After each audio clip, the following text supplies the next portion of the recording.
بسم اللہ الرحمن الرحیم۔ السلام علیکم۔ ہلو پاکستان۔ آج پاکستان میں جو جنگ چھڑی ہوئی ہے اس میں ایک طرف طاقت ہے، طاقت کے سارے مراکز ہیں، اور خاص طور پہ پنجاب پولیس اس جنگ کا ہراول دستہ ہے، اور دوسری طرف وہ لوگ ہیں جو بظاہر جن کے پاس کچھ بھی نہیں ہے، جو کچھ بھی نہیں والے لوگ ہیں وہ کروڑوں لوگ ہیں، اور جن کے پاس سب کچھ ہے، تیر تفنگ سمیت، توپ تلوار سمیت، اور طاقت اور اختیار سمیت، وہ لوگ تھوڑے سے ہیں، بالکل گنتی کے چند لوگ ہیں۔ مجھے ایک قصص القرآن میں سے ایک قرآن کا ایک واقعہ ہے اور ایک آیت ہے، وہ یاد آ رہی ہے، اور اسی حوالے سے میں آپ کو ایک تصویر دکھانا چاہتا ہوں۔ یہ ذرا تصویر دیکھیں، یہ قوم عاد کی ایک سیڑھی کی تصویر ہے، یعنی فٹ سٹیپس ہیں ان کے گھروں تک پہنچنے کے لیے، جو سعودیہ کے مشہور صحرا، اس کو کہتے ہیں الرب الخالی، 1/4 empty desert of Saudi Arabia, اس کو انگریزی میں کہا جاتا ہے۔ اور آپ ذرا اندازہ لگائیے گا کہ اس دور اور اس دور کے انسان کے قد و قامت اور ان کی طاقت کا اندازہ لگائیں۔ جہاں لوگ اس وقت کھڑے ہیں، ان کے سر سے بھی اوپر سیڑھی کا صرف ایک سٹیپ، یعنی ایک قدم جو ہے وہ جا رہا ہے، وہ آپ کو دکھائی دے رہا ہے۔ اور یہ قوم عاد ہے، جو حضرت ہود علیہ السلام کی قوم کو قوم عاد کہا جاتا ہے، جن کی طاقت اور قد و قامت کا تذکرہ قرآن کریم میں بھی موجود ہے۔ اور اس کا جو آیت ہے، حامیم سجدہ کی آیت نمبر 15 ہے۔ ترجمہ اس کا یہ ہے کہ جو عاد تھے وہ ناحق ملک میں غرور کرنے لگے اور کہنے لگے کہ ہم سے بڑھ کر قوت میں کون ہے؟ کیا انہوں نے نہیں دیکھا کہ ان سے بڑھ کے قوت میں خدا ہے جس نے ان کو پیدا کیا؟ وہ ان سے قوت میں بہت بڑھ کر ہے، اور وہ ہماری آیتوں سے انکار کرتے رہے۔ یہ جو غرور اور عام آدمی کا جو مقابلہ ہے، اس کی وجوہات کیا ہیں، یہ لوگ جاننا چاہتے ہیں، اکثر سوال ہوتا ہے، اور پھر ساتھ یہ بھی سوال ہوتا ہے کہ مستقبل کیا ہوگا۔ آج میں ان دونوں سوالوں کا جواب دینا چاہوں گا۔ سب سے پہلے یہ ہے کہ یہ جو غرور ہے، اس کی وجہ یہ ہے کہ پاکستان میں دستور توڑ دیا گیا ہے۔ دستور ہو تو غرور نہیں ہو سکتا، دستور ہو تو پولیس راج نہیں ہو سکتا، دستور ہو تو لوگ اٹھائے نہیں جا سکتے بغیر وجہ کے۔ اور اس کی سب سے جو بھیانک مثال ہے وہ عمران ریاض خان کی مثال ہے۔ آج میں ابھی ویسے ہی دیکھ رہا تھا تو اندازہ یہ ہے میرا کہ تقریباً اس کو آج 35 یا 36 دن ہو گئے کہ وہ غائب ہو گیا ایک دستوری ملک کے اندر۔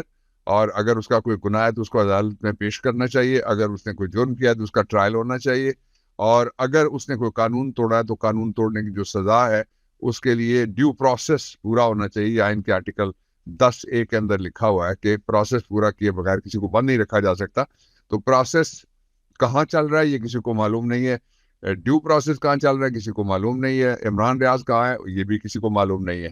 تو یہ غرور اور تکبر کی سب سے آخری انتہا ہے۔ آج جو کہتے ہیں نا، تمہاری داستان تک بھی نہ ہوگی داستانوں میں، جو غرور اور تکبر کرنے والی قوم عاد ہے، ان کی داستان تو موجود ہے، لیکن وہ قوم کسی جگہ نظر نہیں آتی، اور ان کی جو ہڈیاں ہیں ان کو آج کھود کے ان کے جو بڑے بڑے محلات کے ان سے نیچے سے دریافت کیا جا رہا ہے۔ جو لوگ ہیں جن کا کام ہے جیولوجیکل سروے کرنا، وہ یہ کام کر رہے ہیں، اور ساری دنیا وہاں پہ لگی ہوئی ہے۔ یہ ایک عجیب طرح کا عجوبہ ہے جو میں نے آپ کو بتایا۔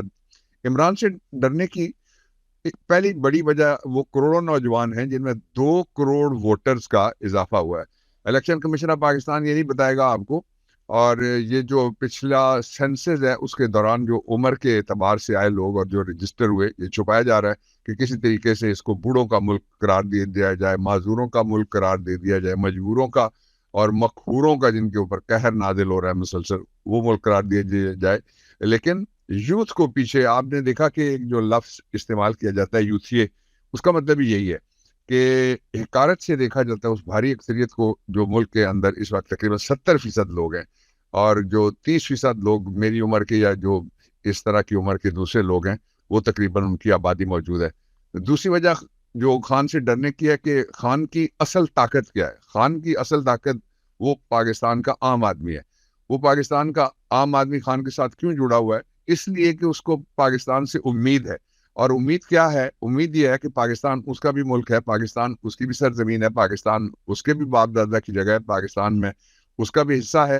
اس لیے اس کو حصہ، اس کی جو آئین کا آرٹیکل 3 ہے وہ کہتا ہے کہ کسی کی صلاحیت اور اس کے جو کام جانتا ہے اس کے مطابق اس کا حصہ ملنا چاہیے، اور کسی کی ایکسپلائٹیشن نہیں ہونا چاہیے۔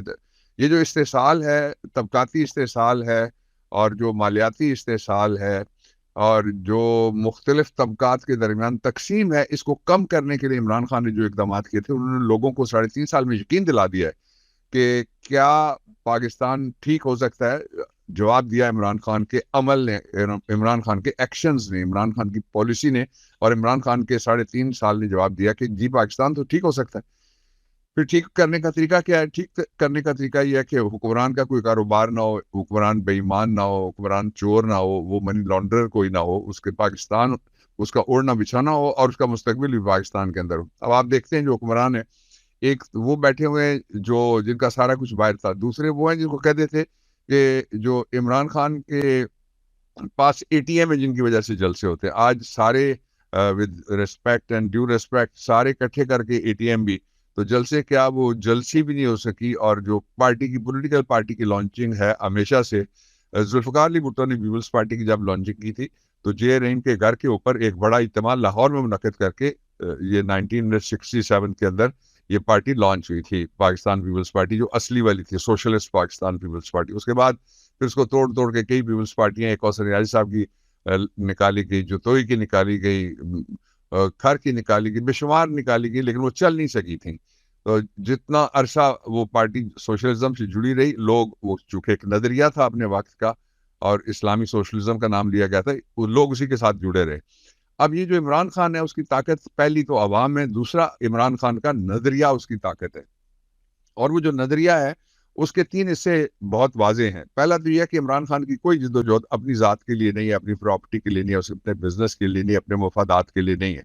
اس کی جتنی بھی جدوجہد ہے وہ ساری کی ساری جدوجہد پاکستان کے لوگوں کے لیے ہے، اور پاکستان کے عام آدمی کے لیے، دیہڑی دار کے لیے ہے، جو جوتے پالش کرتا ہے اس کے لیے ہے، جو کھیت میں مزدوری کرتا ہے، جو بیلچا چلاتا ہے اس کے لیے ہے. تو اس لیے یہ ایک عمران خان کی طاقت عوام ہے، دوسرا عمران خان کا جی طاقت جو ہے وہ نظریہ، یہ ایک پہلو. اور میں نے دوسرا پہلو اس سے پہلے آپ کو یوتھ یہ بتا دیا.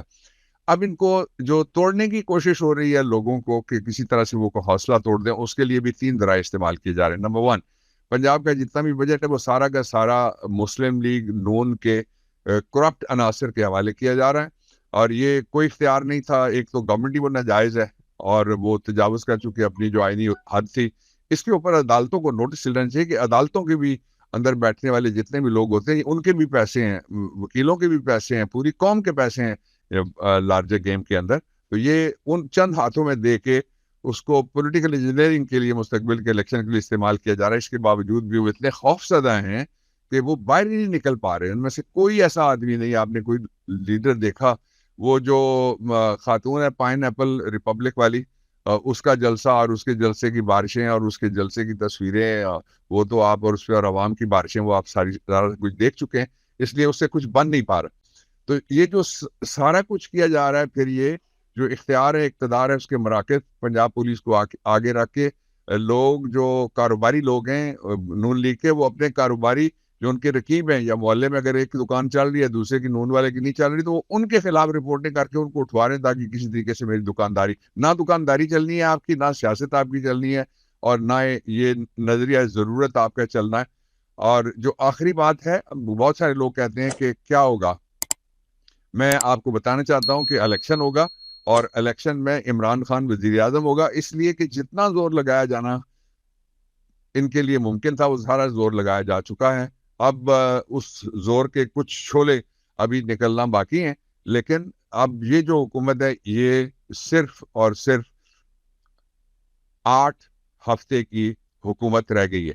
8 ہفتے میں آپ ذرا غور کیجئے گا. پہلے کہا گیا تھا کہ پنجاب کے اندر ہم کرنے لگے ہیں کچھ کچے میں آپریشن، اس لیے ہم الیکشن نہیں کرا سکتے. پھر کہا گیا تھا کہ 28 ارب ہمارے پاس نہیں. اب کراچی طوفان کی ذات میں، اللہ رب العزت طوفان سے، کلیمٹی سے، قدرتی آفات سے کراچی سمیت پورے پاکستان کو محفوظ رکھے. لیکن ذرا غور سے دیکھیے گا کہ کہاں سے کیا کیا بہانے ڈھونڈے جا رہے ہیں کہ بڑا الیکشن بھی ٹالا جائے. یہ ٹال نہیں سکتا. خوش رہیے. پاکستان پائندہ باد.